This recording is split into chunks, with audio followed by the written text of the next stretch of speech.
हरे कृष्णा। आप सभी का आपके अपने YouTube चैनल दिव्य व्रत कथा में हार्दिक स्वागत है। समय समय पर धर्मराज युधिष्ठिर को भगवान श्री कृष्ण सभी एकादशी के महत्व सुनाते रहते हैं। ऐसे ही एक समय धर्मराज जी ने भगवान श्री कृष्ण से कहा, हे मधुसूदन, आपके श्री मुख आगन से मैंने चैत्र मास के कृष्ण पक्ष के एकादशी का महत्व भी सुन लिया।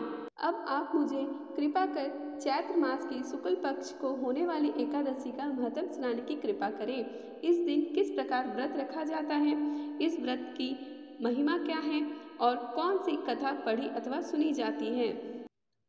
तब भगवान कृष्ण ने मुस्कुराते हुए धर्मराज से कहा, हे धर्मराज, अब आपको मैं जो कथा सुनाने जा रहा हूँ वो कथा बहुत समय पहले वशिष्ठ मुनि ने राजा दिलीप को सुनाया था।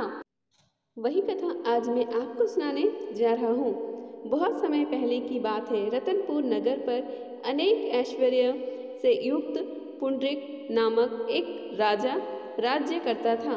रतनपुर नगर में अनेक अप्सरा, किन्नर तथा गंधर्व वास करते थे। उनमें ललित और ललिता नामक पति पत्नी भी थे। उन दोनों में अत्यंत प्रेम था। थोड़े समय के लिए भी दोनों अलग नहीं हो सकते थे। एक बार पुंडरीक की सभा में अन्य गंधर्वों के साथ ललित भी गाना गा रहा था। गाते गाते उसे अपनी प्रियतमा ललिता का ध्यान आ गया। इससे उसके गायन का स्वरूप बिगड़ गया।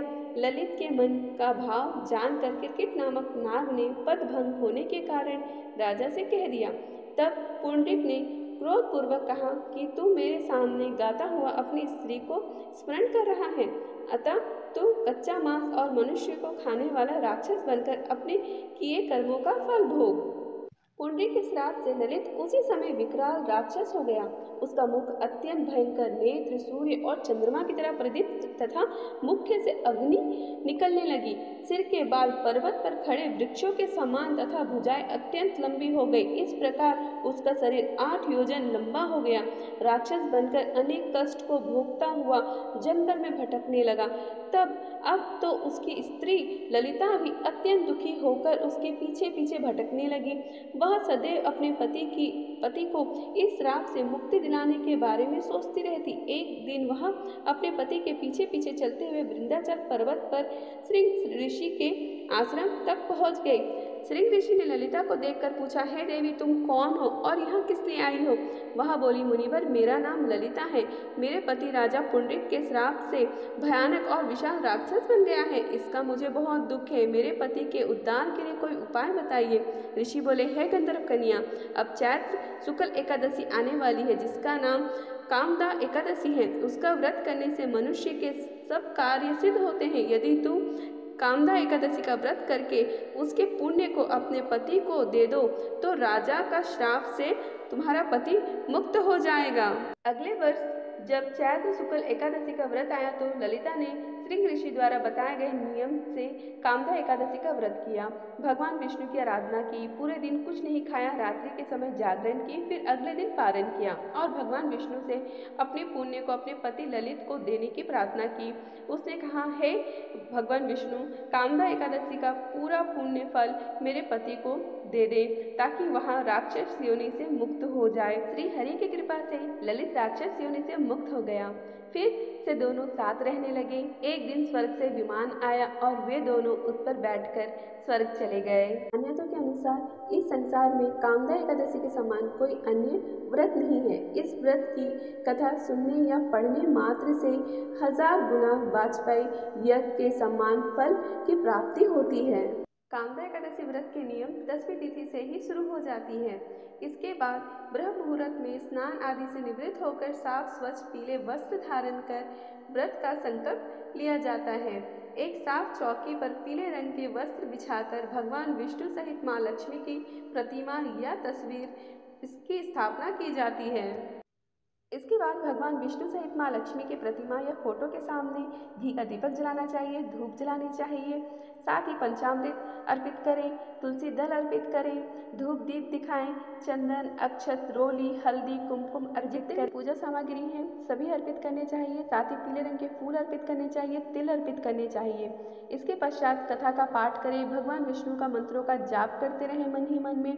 इसके पश्चात हो सके तो विष्णु सहस्त्र नाम पाठ का भी जाप करें और साथ ही भोग लगाएं। पीले रंग का भोग लगाना अति उत्तम होता है भगवान विष्णु को, और इस ऋतुफल में अगर आम मिल जाए तो वह भी चढ़ाना श्रेष्ठ होता है। इसके पश्चात कपूर से आप भगवान विष्णु की आरती करें। भोग में तुलसी दल अवश्य डालें। कहा जाता है, मान्यता है, भगवान विष्णु को अगर तुलसी दल भोग में डाले बिना दिया जाए तो भगवान विष्णु भोग को ग्रहण नहीं करते हैं। इस दिन पूरे दिन व्रत रखा जाता है। साथ ही कुछ लोग निर्जला व्रत करते हैं, कुछ लोग एक समय का भोजन करके सात्विक भोजन करके व्रत करते हैं। तो जिस तरीके से आपको करना उचित लगे आप वैसे व्रत कर सकते हो। आप निर्जला व्रत कर सकते हो, एक समय का भोजन करके आप व्रत कर सकते हो। जैसे आपकी सामर्थ्य हो उस तरीके से व्रत कर सकते हैं आप। साथ ही कहा गया है इस दिन जागरण करना अति उत्तम होता है। जिस स्थल पे आपने भगवान विष्णु को स्थान दिया है उसी जगह पे हमें रात्रि भर भजन कीर्तन करनी चाहिए, मंत्रों का जाप करना चाहिए और जागरण करना चाहिए। दूसरे दिन द्वादशी के दिन हमें ब्राह्मणों को भोज कराना चाहिए, उन्हें आदर पूर्वक सम्मान पूर्वक भोजन करा के दक्षिणा देकर विदा करना चाहिए।